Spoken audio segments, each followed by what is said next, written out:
жакшылык сураса, дүнүйөнүн, ахиреттин, ошол жакшылыктардын баарын сурайбыз. Аллахым баарыбызга насип кылсын. Пайгамбарыбыз дүнүйө ахиреттин канча жамандыгынан пана тилесе, биз дагы пана тилейбиз ошо жаман нерселерден. Аллахым баарыбызды сактасын. Туугандар, жараткан Алла бул ааламды жоктон бар кылган. Өзүнүн кудурети менен, каалоосу менен, өкүмү менен жараткан. Кудурети менен, каалоосу, өкүмү менен жүргүзүп атат. Кудурети менен, каалоосу, өкүмү менен талкалап жок кылат. Азыр бул бар ааламдын ичинде көзгө көрүнгөн, көрүнбөгөн өтө көп жаралган мактуктар бар. Биз бири-бирибизди көрүп турабыз. Биз көрбөгөн нерселер канча. Жараткан Алла ар бир нерсенин жаратуучусу туугандар. Ошо адам баласын бактылуу болсун, адам баласы туура жолдо жашасын, адашпасын, шайтанга дос болбосун деп бизге акыркы китеби Кур'ан-ы Каримди түшүрдү. Кур'ан Алла Тааланын сөзү. Кур'ан-ы Карим Алла Тааланын китеби, акыркы китеби. Адам баласына жолдомо, насаат, багыт, бардык оорулардан, бардык күмөн, шектерден тазалай турган, сакайта турган, жүрөктөргө шипа. Адамдын жүрөгүндө күмөндөр бар, шектер бар, туура эмес ишенимдер бар.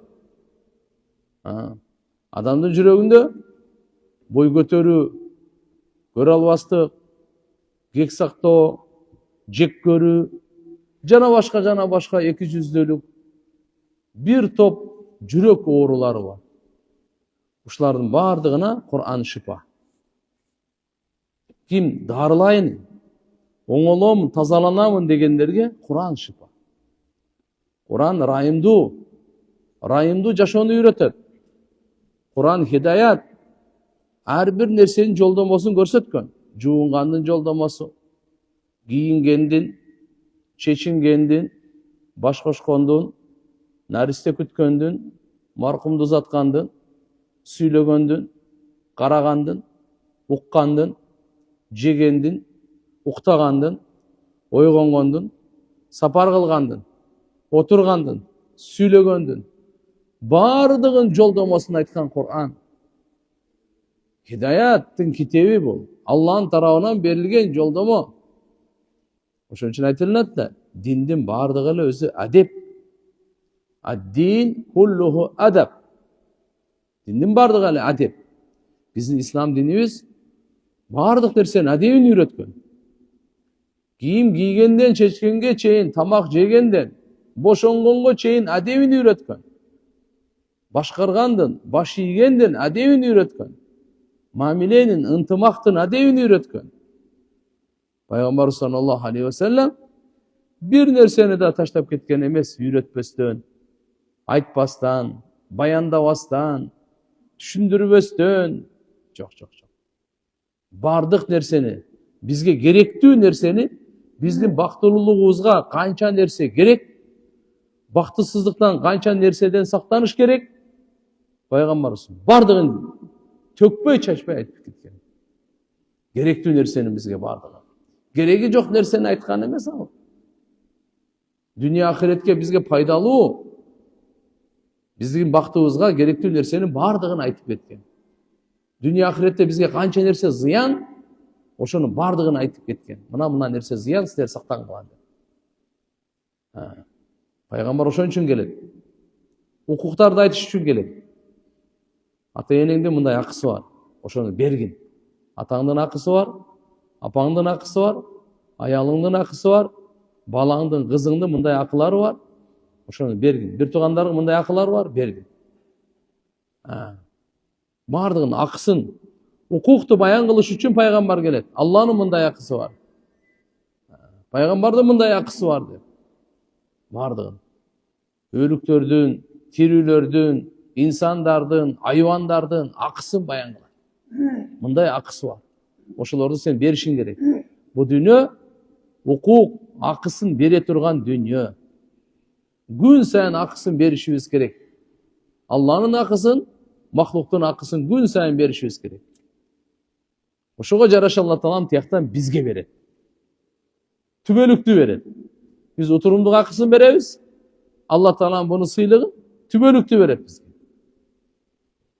Пайгамбарлар улуу заттар, асыл заттар, тандалгандар. Бардык айыптан таза, бардык күнөөдөн таза. Кандай эми айыптан таза дегенибиз? Жараткан Алла Субхана Таала буларда биздеги айыптар жок. Күнөөлөрдөн сакталган, күнөөлөрдөн таза. Алла Таалам ушуларды тандаган, себеп дегенде адам баласына үлгү болсун. Карап жашай турган, суктанып жашай турган, сыймыктанып жашай турган, аркасынан ээрчий турганга лайыктуу болсун. Пайгамбарлар тандаган Алла Таала. Пайгамбарыбыз Мухаммад саллаллаху алейхи ва салламды биздин пайгамбарыбызды бардык пайгамбарлардын үстүнө пайгамбар кылган. Бардык пайгамбарлардын үстүнө имам кылган. Бүткүл ааламга кыямат күнгө чейин келе турган инсандарга пайгамбар кылган. Пайгамбарлар райымдуу жашоону үйрөтөт. Пайгамбарлар акыйкатты үйрөтөт. Пайгамбарлар нафсинин кулдугун үйрөтпөйт, андан кутулганды үйрөтөт. Бөлүнүп жарылганды үйрөтпөйт, ынтымакты үйрөтөт. Сабырдуулукту, шүгүрчүлүктү, кичпейилдикти, жөнөкөйлүктү, уяттуулукту, тазалыкты пайгамбарлар. Шүгүрчүлүктү үйрөтөт алар. Себеп Алла Таала аларга буйрук берген. Эң мыкты шүгүр кылгандар пайгамбарлар. Эң мыкты ибадат кылгандар пайгамбарлар. Алар улуу асыл заттар. Ошолордун жолуна түшүүгө биз Алладан сурайбыз. Ихдинас сиратал мустаким, сиратал лазина ан'амта алейхим. Ya Allah, sen özgöçө белектериңин неmatыңы тартуулаган пайгамбарлардын жолуна салгын бизди. Биздин тилегибиз ушу. Максатыбыз ушу. Кур'ан-ы Карим туугандар Аллага жакындатат. Кандай китеп экен? Аллага жакындата турган китеп. Кур'ан-ы Карим акыйкатты тааныта турган китеп. Кур'ан-ы Карим кабырды нурлай турган китеп. Ахиретте адам баласынын жүзүн жарык кыла турган китеп. Бейишке киргизе турган китеп. Кур'ан дүйнөдө дагы алхамдулилля канча жашаса ага ушундай жүрөккө бейпилдик бере турган, жүрөктү тазалай турган, оңдой турган китеп. Бир сөз менен айтканда, Кур'ан адам баласын оңдой турган китеп.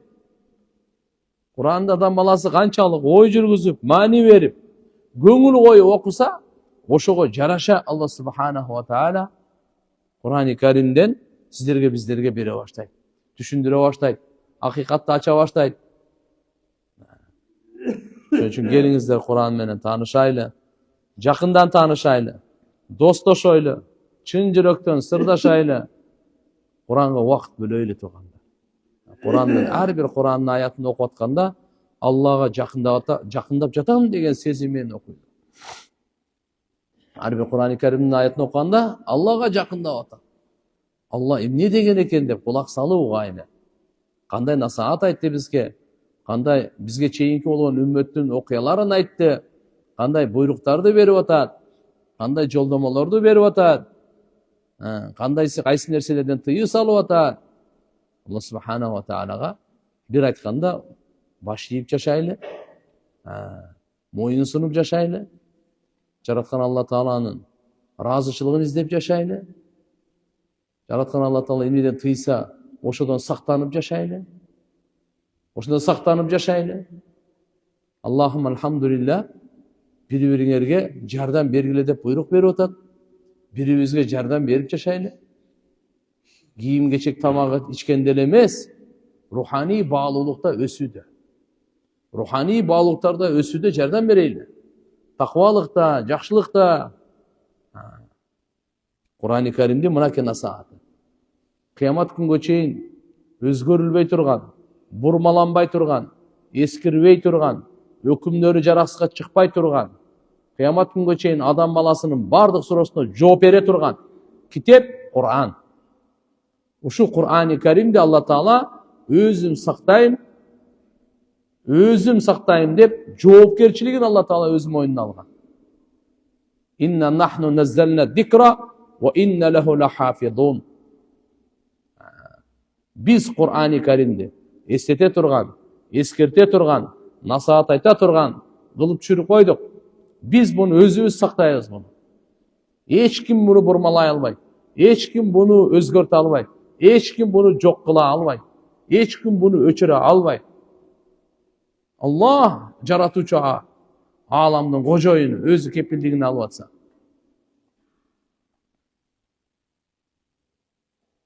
Кур'ани Каримди чечмеленүүсү хадис. Пайгамбар саллаллаху алейхи ва саллям өзүнүн берекелүү хадистери менен чечмелеп берген. Кур'ани Каримди баяндап берген. Ошо Кур'ани Каримдин баянын дагы Алла Таала аны сактайбыз, өзүбүз баяндайбыз, өзүбүз түшүндүрүп чечмелеп беребиз деп пайгамбарыбызга убада берген. Башында Жабраил периштеге Алла субханаху ва таала Кур'ани Каримди пайгамбарыбызга алып бар деп өкүм берип, Жабраил периште алып келген да. Ортомчул ошол да. Алла Таала менен пайгамбарлардын ортосундагы ортомчу элчи Жабраил периште. Рухул Кудус. Ыйык рух. Жөнөкөй эмес Жабраил алейхиссалам. Амин. Жабраил амин дейт. Аманаткөй. Алла эмнени берсе, толугу менен алып келген. Пайгамбар саллаллаху алейхи ва саллям Жабраил периште алып келип айтат эле. Алгачкы аяттарда пайгамбарыбыз эсимден чыгып кетпесин, кийин унутуп калбайын деп шашылып, Жабраил периштени алып келген аяттарын дароо тили менен кайталайт эле да. Алла Таала анан кийин акырын эскертип берип атат. Мухаммад, сен шашылба. Унутуп калбайын деп кайра. Сен кунт коюп жакшы ук, кандай кыраат болсо аркасынан ээрчий бер. Сенин жүрөгүңгө Кур'анды биз топтоп беребиз. Жүрөгүңгө Кур'ани Каримдин нурун өзүбүз салабыз. Буну баяндаганын дагы биздин мойнубузда. Сага түшүндүрүп берүү дагы, чечмелеп берүү дагы бул биздин мойнубузда. Нары үммөтүңө жеткирүү сенин мойнуңда. Демек Кур'ан жараткан Алла субханаху ва таала туугандар Кур'андын өзү эле сакталбайт. Кур'ани Карим менен биргеликте пайгамбардын хадисиндери да сакталган. Экөө тең вахи. Кур'ан жана хадис экөө тең кудайлык кабар. Ва ма янтиqu анил хава ин хуа илля вахи юха. Пайгамбарыбыз Мухаммад алейхиссалам напсинин каалоосунан бир да сөз сүйлөгөн эмес. Эмнени сүйлөсө ага түшүрүлгөн кудайлык кабар вахиден гана сүйлөгөн. Албетте экөөнүн айырмасы матлу, гойру матлу, тилават кылына турган. Кур'ан тилават кылынат. Намазда окулунат. Хадистер тилават кылынбайт, намазда окулунбайт. Ушунча айырмасы бар. Демек Алла субханаху ва таала Кур'ани Каримин сактоосу менен биргеликте эле Кур'ани Каримдин баяндоосун дагы сактоону Алла Таала алхамдулилля жоопкерчилигине алган. Себеп дегенде бул баяны дагы, түшүндүрмөсү дагы сакталыш керек. Ва анзалаллаху алейкал китаба вал хикма. Алла Таала сага түшүрдү. Китеп Кур'анды, вал хикма данышмандык. Эмне десе сүннөт. Алла Таала экөөнү тең түшүргөн бул. Китепти да түшүргөн, макулбу? Сүннөттү да түшүргөн. Сүннөттү хикмат деген сөз менен Алла Таала баяндап атат. Хикмат бул данышмандык. Пайгамбарыбыздын ар бир сөзү данышмандык. Пайгамбарыбыздын ар бир ишинде данышмандуулукту бар.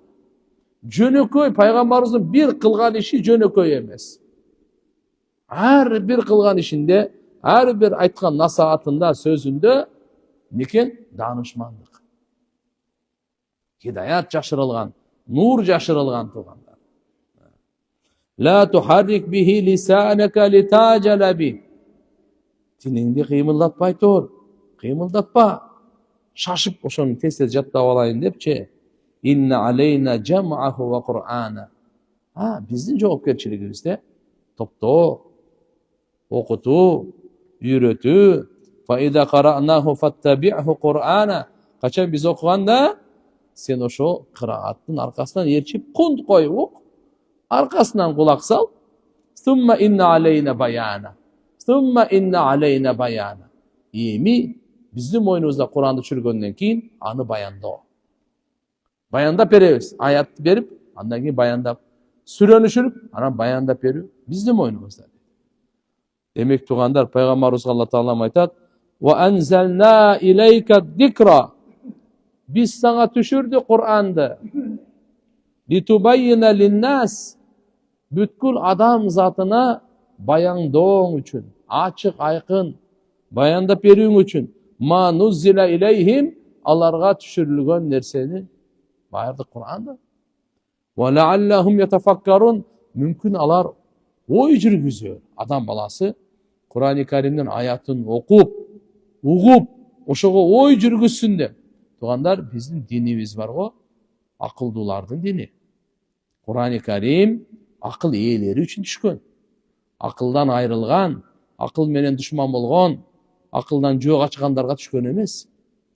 Акыл менен достошкондорго түшкөн Кур'ан. Фа'табиру я улил албаб. Фа'табиру я улил абсар. Кур'анда канча жерде, эй акылдуулар, кичине бул жакта карап койгула. Эске алып койгула. Насаат алып койгула. Салыштырып койгула. Акылыңарды жүргүзгүлө. Лааллакум ta'qilun, la'allahum ya'qilun, la'allahum yatadakkarun, la'allahum yatafakkarun. Kur'an-ı Kerim'de kança деген бар. Мүмкүн акыл жүргүзөр, мүмкүн түшүнөр, мүмкүн ой жүргүзөр. Kur'an-ı Kerim биздин динибизде жөнөкөй китеп эмес тугандар бул. Эми Ибн Аббас разияллаху анхума айтат, Пайгамбар саллаллаху алейхи ва саллям айткан: "Ман балагахул Кур'ан", кимге Кур'ан жетсечи, кимге Кур'ан жетсе болду. Ал Пайгамбарыбыз саллаллаху алейхи ва саллям менен жүздешкөндөй. Ал кандай экен?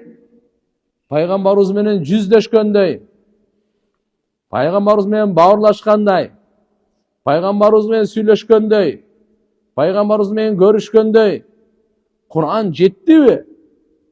Кимге Кур'ан жетсе? Пайгамбарыбыздын аманаты жетти. Пайгамбарыбыздын аманаты жетти. Айтат: "Факааннама шафахату бихи, сумма қара қаула Аллах субханаху ва таала ва ухия илайя хадан Кур'ан лиундиракум бихи ва ман балаг." Бул Кур'ан мага Кудайлык кабар, вахий катары түшүрүлдү. Силерди Аллахнын азабынан коркутуум үчүн. Жана кимге жетсе Кур'ан, ошону да коркутуум үчүн. Кур'ан мага жетти, пайгамбарыбыз мени коркутуп атат. Кур'ан сизге жетти, пайгамбарыбыз сизди коркутуп атат. Эмнеден? Күнөөнү таштабай турган болсоңор, Аллахнын азабынан.